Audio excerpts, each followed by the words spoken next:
Assalamualaikum warahmatullahi wabarakatuh. Nama saya Rifki Aritama.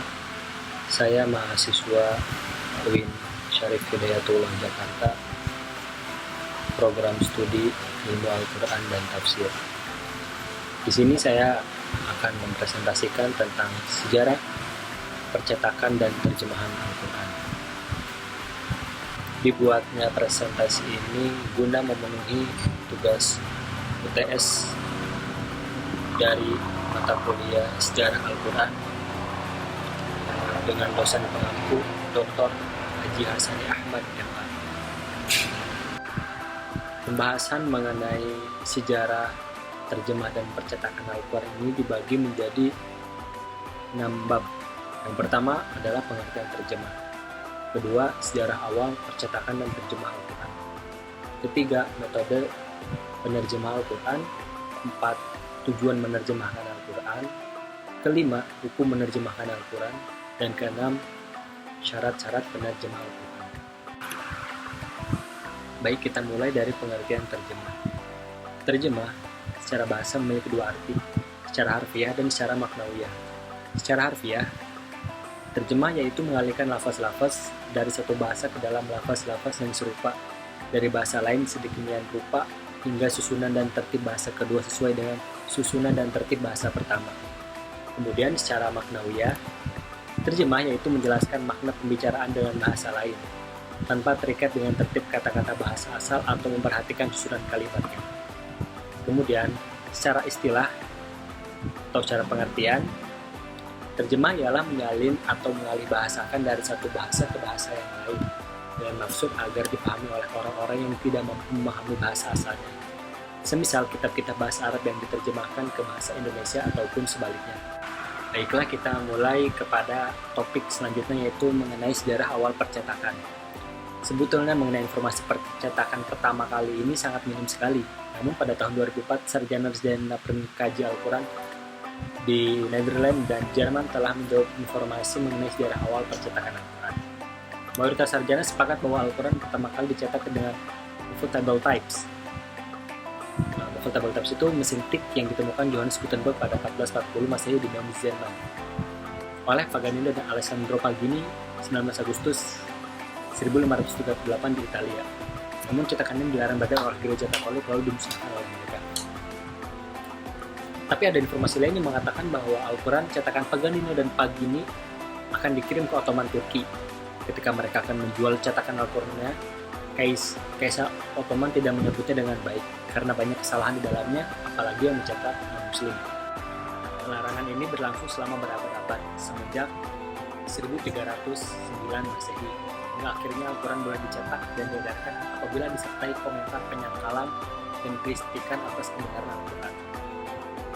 Hal ini membuat didorongnya percetakan dan terjemahan Al-Quran. Pertama kali Al-Quran dan dicetak dalam bahasa Latin dicetak di Nuremberg pada 1543 Masehi. Terjemahan bahasa Al-Quran disiapkan di Toledo oleh Robert Keton, dibantu oleh orang natif Arab dan diedit teolog Zurich, Theodor Bibender. Dan di sini sukses besar dan dicetak ulang pada 1550 Masehi. Lalu ada cetakan bagian surah dalam Al-Quran, yakni surah Yusuf. Cetakan ini dilakukan oleh orientalis Belanda Thomas pada 1617 di Leiden. Kemudian percetakan selanjutnya dilakukan di Hamburg pada 1694 oleh Abraham Hickman yang memberikan kata pengantar dengan bahasa Latin. Pada 1698, Al-Quran cetakan edisi lain diterbitkan oleh Bibi Khomaraki yang dengan tujuan teologis. Edisi dilengkapi dengan teks bahasa Arab dan Latin dan penolakan Islam oleh Ludovico. Pada 1701, orientalis Andreas Colutus dari Breslau mempublikasikan sebuah lembaran untuk sebuah poligot Al-Quran yang di dalamnya dicetak surah pertama Al-Quran dalam bahasa Arab, Turki, dan Persia. Pada 1787, Yang Mulia Ratu Rusia Tsarina Catherine II menyuruh agar Al-Quran dicetak dengan tujuan politis seperti toleransi keagamaan. Dia ingin agar keturunan Muslim Turki mudah mengakses kitab suci tersebut.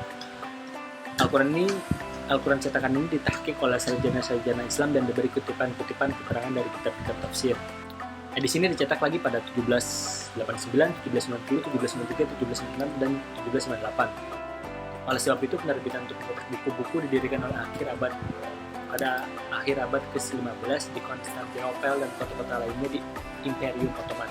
Baru kemudian 1787 Kerajaan Ottoman mencetak mushaf Al-Quran dan terbitkan di Saint Petersburg, Rusia. Singkat cerita, pada 1798 percetakan dimulai di Mesir. Pada saat itu Napoleon berkampanye dan mencetak leaflet dan pamflet-pamflet dekrit dan peraturan Napoleon. Namun ketika Muhammad Ali Pasha menjadi penguasa Mesir pada 1805, dia mulai lagi percetakan pada 1819 dan percetakan itu dinamai Al-Matba'ah Al-Ahliyah. Edisi Mesir adalah edisi yang menggunakan versi Hafs dari Hasim. Edisi Mesir ini juga dikenal dengan edisi Raja Fahad karena dia yang memprakarsainya. Di Asia Tenggara Al-Quran dicetak sendiri oleh orang-orang daerah. Pada 1848 menurut penelitian Abdul Razak dan Profesor Muhammad Azhari, orang asli Sumatera membuat sebuah litografi Al-Quran yang kemudian dicetak pada tahun 1854 Masehi. Dia membeli peralatan percetakan di Singapura ketika mau kembali ke Sumatera dari Makkah. Pada 1947 untuk pertama kalinya Al-Quran dicetak dengan teknik cetak offset yang canggih dengan memakai huruf-huruf yang indah. Percetakan ini dilakukan di Turki atas prakarya seorang kaligrafer Turki yang terkemuka, Badi'u Zaman Said Nursi. Kemudian pada 1976 Al-Quran dicetak dalam berbagai ukuran dan jumlah oleh percetakan yang dikelola oleh Pengikut Said Nursi di Berlin, Jerman. Mulai abad ke-20, percetakan Al-Quran sudah ditangani oleh umat Islam sendiri dan dijamin di negara-negara Islam. Pada 1984 berdirilah percetakan khusus Al-Quran.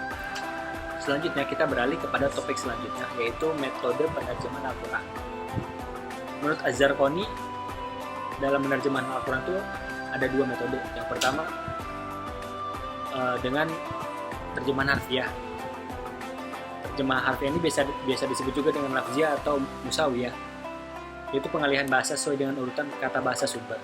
Tata cara penerjemahan ini tidak ubahnya dengan sekedar mencari padanan kata. Terjemahan harfiah dilakukan dengan cara memahami terlebih dahulu arti kata demi kata yang terdapat di dalam teks. Setelah benar-benar dipahami, dicarilah padanan kata dalam bentuk bahasa sasaran dan disusun sesuai dengan urutan-urutan kata bahasa sumber. Meskipun maksud kalimat menjadi tidak jelas, sebenarnya terjemahan harfiah dalam pengertian urutan kata dan cakupan makna persis seperti bahasa sumber. Tidak mungkin dilakukan sebab masing-masing bahasa atau bahasa sumber dan bahasa sasaran mempunyai ciri khas sendiri dalam urut-urutan kata. Juga ada kalanya masing-masing ungkapan mempunyai makna yang mengandung nuansa sendiri. Muhammad Husain Az-Zahabi membedakan terjemah harfiah ini ke dalam dua model, terjemah harfiah bi amthil dan terjemah harfiah bi ghairi amthil. Yang pertama terjemah harfiah amthil, yaitu terjemah yang dilakukan apa adanya, terikat dengan susunan dan struktur bahasa asal yang diterjemahkan. Sementara terjemah harfiah bi ghairi amthil adalah terjemahan yang pada dasarnya sama dengan terjemah harfiah bi amthil, hanya saja sedikit lebih longgar keterangannya dari susunan dan struktur bahasa asal yang diterjemahkan. Selanjutnya ada terjemahan tafsiriyah. Terjemah tafsiriyah adalah ahli bahasa tanpa terikat dengan urut-urutan kata atau susunan kalimat bahasa sumber. Terjemahan seperti ini mengutamakan ketepatan makna dan maksud secara sempurna dengan konsekuensi terjadi perubahan urut-urutan kata atau susunan kalimat. Oleh sebab itu, bentuk terjemahan seperti ini juga disebut juga dengan terjemahan maknawiyah karena mengutamakan kejelasan makna. Baik Az-Zarqani maupun Man Al-Qattan sama-sama menamakan terjemahan tafsir dengan nama maknawiyah. Perbedaan pendapat mereka hanya terletak pada pemberian keterangan tambahan. Az-Zarqani menamakan terjemahan tafsiriyah dengan nama maknawiyah disertai keterangan, yakni terjemahan tersebut mengutamakan kejelasan makna, sedangkan Man Al-Qattan tanpa alasan dan keterangan yang jelas. Pemberian nama pertama yakni terjemah tafsiriyah oleh Az-Zarqani bukan tanpa alasan dan keterangan yang logis. Ahli ilmu Al-Quran ini menamakannya terjemahan tafsiriyah karena teknik yang digunakan oleh penerjemah dalam memperoleh makna dan maksud yang tepat mirip dengan teknik penafsiran, meskipun bukan semata-mata tafsir. Teknik terjemah tafsiriyah ialah dengan cara memahami maksud teks bahasa sumber terlebih dahulu. Setelah benar-benar dipahami maksud tersebut disusun dalam kalimat bahasa sasaran tanpa terikat dan urut-urutan kata atau kalimat bahasa sumber. Selain kedua klarifikasi di atas, beberapa ulama telah membedakan antara terjemah ma'nawiyah dan terjemah tafsiriyah. Terjemah ma'nawiyah mengganti suatu kata dengan kata lain yang sinonim dalam pengertian yang global, atau pengertian yang mendekati dengan memperhatikan makna tibaiyah. Tibiah itu primer dan ba'diyah itu sekunder. Juga memperhatikan ciri khusus dan keistimewaan sebuah kata. Adapun terjemah tafsir merupakan terjemah tafsir dari tafsir Al-Quran. Dengan demikian, dapat dikatakan terjemah tafsiriyah lebih mempertimbangkan penafsiran-penafsiran seperti terdapat pada kitab-kitab tafsir. Hanya saja tidak menggunakan bahasa Arab. Dengan kata lain, menerjemahkan tafsir Al-Quran berbahasa Arab ke berbagai bahasa. Berkaitan dengan model penerjemahan tafsiriyah, Syekh Manal Al-Qattan menambahkan penjelasan bahwa model penerjemahan semacam ini merupakan aktivitas menjelaskan makna dari kalimat yang menggunakan bahasa lain. Beliau juga mengistilahkan dengan terjemah tafsiril Quran. Dengan demikian dapat disimpulkan bahwa beliau pada akhirnya membedakan antara terjemah maknawiyah dan terjemah tafsiriyah. Terjemah maknawiyah lebih pada mengupayakan pencarian makna yang sesuai dengan Al-Quran dengan menggunakan bahasa lain, atau dapat diistilahkan dengan menerjemahkan Al-Quran sesuai dengan aslinya. Adapun terjemah tafsiriyah lebih mengartikan dengan penjelasan terkait dengan ayat Al-Quran dan dari hasil pemahaman. Kemudian kita beralih kepada topik selanjutnya, yaitu hukum terjemah. Al-Quran diturunkan bukan hanya untuk kalangan bangsa Arab saja, tapi untuk seluruh umat manusia di penjuru dunia. Untuk memahami dan menggali kandungan serta maksud dari Al-Quran, maka dibutuhkan terjemah ke berbagai macam bahasa. Kebutuhan akan penerjemah Al-Quran memang dirasakan sebagai upaya agar umat muslim dimanapun mereka berada dapat memahami dan mengamalkan ajaran Al-Quran. Sebagai kitab suci dan pedoman hidup bagi setiap umat Islam, Al-Quran perlu diterjemahkan ke dalam berbagai bahasa. Sebagai kitab suci dan pedoman hidup bagi setiap muslim, Al-Quran perlu diterjemahkan ke dalam berbagai bahasa. Kendati pun bahasa terjemahan itu tidak dapat mewakili bahasa Al-Quran. Hal itu menjadi penting karena tidak semua umat Islam dapat menguasai bahasa Al-Quran. Padahal mereka harus membaca, mempelajari, memahami, serta mengamalkan semua isinya. Oleh sebab itu, masyarakat yang awam mengenai bahasa Al-Quran perlu dibantu melalui terjemahan. Jadi terjemahan merupakan sarana penyampaian isi kandungan Al-Quran kepada umat manusia, baik muslim maupun non-muslim. Namun, jika berbicara tentang hukum, ada berbagai pendapat yang dikemukakan oleh para ulama. Para ulama mengemukakan pendapat tentang hukum terjemahkan Al-Quran, yaitu yang pertama, penerjemah Al-Quran dengan makna menyampaikan dan menafsirkan makna Al-Quran itu sendiri atau tafsiriyah. Hukum menerjemahkan semacam ini dibolehkan syariat. Namun dalam praktiknya, penerjemahan dengan makna seperti itu hendaknya dilakukan dengan syarat-syarat penerjemahan yang akan dijelaskan kemudian. Nomor 2, menerjemahkan Al-Quran dengan mengungkapkan makna dan maksudnya ke bahasa lain secara lafaz atau secara harfiah. Hukum menerjemahkan dengan cara seperti ini adalah mustahil untuk dilakukan karena alasan berikut. Pertama, makna Al-Quran tidak mungkin dapat diungkapkan melalui terjemahan. Demikian pula dengan 3 maksud utama Al-Quran. Kemudian, nomor 2, penerjemahan dengan pengertian seperti itu berarti menyerupai Al-Quran. Dan nomor 3, jika perbuatan seperti itu mustahil dilakukan, maka melakukan sesuatu yang mustahil adalah tidak diperbolehkan, karena Allah tidak membebani manusia dengan sesuatu yang berada di luar kemampuannya. Jika terjemahan seperti ini dapat dilakukan sehingga manusia cukup memakai terjemahnya, niscaya punahlah keasliannya seperti yang dialami kitab suci lainnya. Syekh Manal Al-Qattan menjelaskan bahwa mereka yang mempunyai pengetahuan tentang bahasa tertentu mengetahui bahwa terjemah harfiah dengan pengertian yang sesuai konteks tidak akan bisa dicapai, sebab karakteristik setiap bahasa itu berbeda satu sama lain dalam hal tertib bagian-bagian kalimatnya. Selain itu, bahasa Arab banyak menyelipkan rahasia-rahasia yang susah digantikan oleh ungkapan bahasa lain. Nah, itu tadi mengenai hukum penerjemah Al-Quran. Kita beralih kepada topik selanjutnya, yaitu tentang syarat-syarat penerjemah. Menurut Az-Zahabi, untuk dapat menerjemahkan Al-Quran terdapat beberapa syarat. Yaitu yang pertama, penerjemah Al-Quran pada dasarnya harus memiliki dan memenuhi prasyarat yang dikenakan pada mufasir seperti i'tikad baik, niat yang tulus, juga menguasai ilmu-ilmu yang diperlukan, misal ilmu kalam, fikih, usul fikih, ilmu akhlak, dan lain-lain. Persyaratan ini dimaksudkan agar terhindar dari kemungkinan salah atau keliru dalam menerjemahkan Al-Quran. Kemudian, nomor 2, penerjemah Al-Quran harus memiliki akidah Islami yang kuat dan lurus, atau bisa disebut dengan syihat al-i'tikad.